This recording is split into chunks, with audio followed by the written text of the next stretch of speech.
A gente volta a falar sobre a segunda rodada de negociações entre Rússia e Ucrânia, que terminou ainda sem acordo. A expectativa é de que haja mais uma rodada, que eles se sentem à mesa mais uma vez para tentar chegar a um cessar-fogo.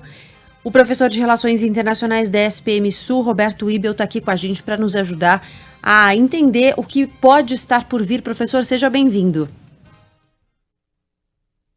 Boa tarde, Gabriela e ouvintes da Rádio Band News FM.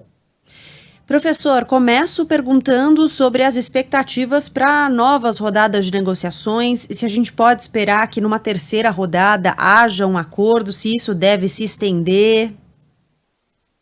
Bom, Gabriela, esse é o grande questionamento que a comunidade internacional faz neste momento. Quantas rodadas de negociação serão necessárias para chegarmos ao fim desta invasão da Rússia à Ucrânia, né, que hoje já tem cara de uma guerra de proporções regionais, um conflito internacional. As duas primeiras reuniões, elas não tiveram os frutos que nós esperávamos, né, os delegados voltaram para os seus países, tanto para a Ucrânia como para a Rússia, e não chegaram a uma conclusão, né, ao menos de um cessar-fogo. Cessar-fogo não é o mesmo que fim da guerra, fim do conflito, né, é a interrupção das ofensivas russas contra o território ucraniano. Ontem, a votação na Assembleia Extraordinária das Nações Unidas, na qual 141 países se posicionaram de maneira muito assertiva, contrária à forma como a Rússia tem conduzido essa invasão à Ucrânia, deixou isso muito claro, né, que há uma expectativa muito grande nessas negociações, neste momento ainda bilaterais, mas que a qualquer momento poderíamos ter uma participação de outros atores caso não se chegue a um consenso entre Rússia e Ucrânia. A própria Bielorrússia já tem se colocado à disposição. Eu vejo com muita atenção o papel da China neste processo. Talvez a China possa ser uma grande protagonista nos acordos de cessar-fogo entre os dois países, e também a própria União Europeia e, por que não, outras potências ocidentais como os Estados Unidos. Professor, ontem a gente conversava com um colega seu, com outro professor, que ele falava para a gente se atentar com o tempo do russo para essa guerra, que o tempo na Rússia é diferente do nosso imediatismo aqui do Ocidente. O senhor também acha isso? Ele até usou uma expressão, né? Ele falou curto prazismo, né? A gente está acostumado com o curto prazismo. Exatamente. O tempo, eu não diria que é apenas o tempo do governo russo, mas também a estratégia do governo russo neste conflito é muito diferente da estratégia que as potências ocidentais, notadamente as potências da OTAN, têm encaminhado nos últimos anos. Então, sim, nós temos que aguardar, ver quais serão os interesses que os russos têm neste conflito, nesta invasão à Ucrânia, e que certamente são interesses territoriais, né? Já ocupou boa parte do território russo, já fizeram hoje, conforme os relatos da imprensa internacional, um cerco à capital Kiev, né?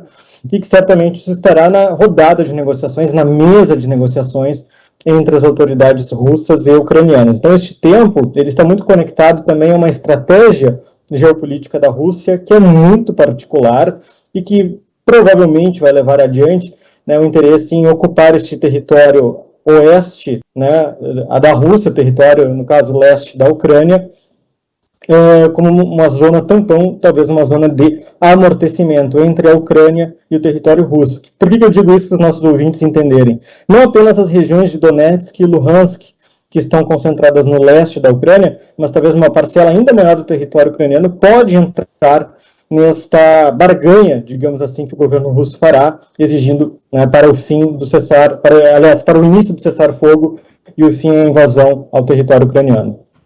Professor, queria fazer uma pergunta. Na verdade, a gente já chegou a abordar isso aqui em outras entrevistas, mas eu quero voltar a esse assunto, porque eu acho que é um assunto importante no momento em que a gente vive, que a gente tem acesso a tanta informação.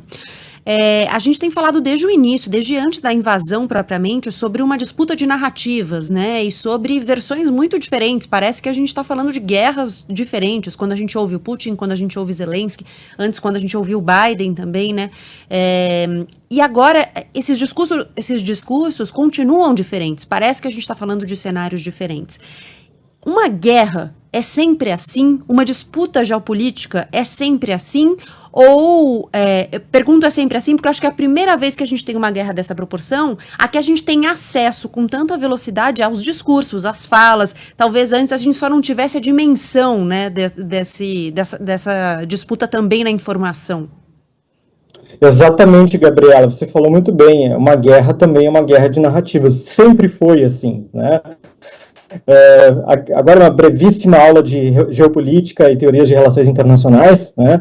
Há teorias de relações internacionais que falam do conceito de infoguerra, que é a guerra de informações, né? As teorias pós-modernas de relações internacionais falam sobre isso, as teorias geopolíticas clássicas falam sobre isso, né? Não vou aqui começar a elucidar os autores da geopolítica clássica, mas sim, os estudantes de relações internacionais que estão nos acompanhando, interessados no tema da geopolítica, têm conhecimento sobre isso. E acho que é interessante trazer isso para os ouvintes, que sempre uma guerra, um conflito internacional, ele envolverá narrativas diferentes. Porque a guerra também é um conflito de ideias, um conflito de ideologias, um conflito de interesses. Não apenas de interesse territorial, bélico, militar, econômico também, mas também é um conflito de diferentes visões de mundo, né? Então a gente pode falar que esse conflito na Ucrânia, conflito na Geórgia em 2008, a guerra do Iraque, a guerra do Afeganistão, comandadas pelos Estados Unidos, também foram guerras de narrativas. Sempre a narrativa do invadido e a narrativa do invasor, e a narrativa aquela que nós, comunidade internacional, acompanhamos pela imprensa, pelos órgãos oficiais, pelas organizações internacionais. Então, sim, não é erro, não é equívoco dizer que uma guerra, um conflito internacional, envolve essa guerra de informações. Por exemplo, nós acompanharmos a imprensa russa, né, hoje, que tem tido um trabalho também de mostrar o outro lado, principalmente para a população russa, veremos uma narrativa totalmente diferente daquela como nós temos visto. Por exemplo, aqui nós estamos falando de um tema que é muito sério, por exemplo, a questão dos fluxos de refugiados, que podem chegar aí, nós acabamos de ver na reportagem, até 5 milhões de refugiados, e a imprensa russa tem falado sobre os refugiados de Luhansk e Donetsk que estão buscando asilo na Rússia e em Belarus, né, a Bielorrússia. Então são narrativas que são distantes, são narrativas diferentes, que fazem parte deste jogo geopolítico. Professor, a gente já estourou nosso tempo, mas eu sou obrigado a te perguntar. Agora há pouco a gente colocou no ar uma parte, um trechinho de um discurso do presidente Zelensky falando sobre, chamando Putin para uma conversa cara a cara, olho no olho. Alguma possibilidade disso acontecer para resolver essa guerra?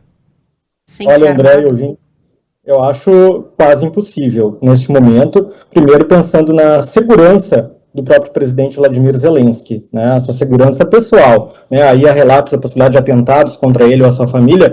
Eu acho neste momento impossível uma reunião direta entre os dois líderes dos dois países, né. Eu acho que neste primeiro momento, nas próximas semanas, até termos um cessar-fogo, essas reuniões serão ainda com autoridades delegadas, ministros, enfim, autoridades de primeiro e segundo escalão. Entre os dois líderes, eu acho muito difícil neste momento, até pela questão da segurança dos dois envolvidos.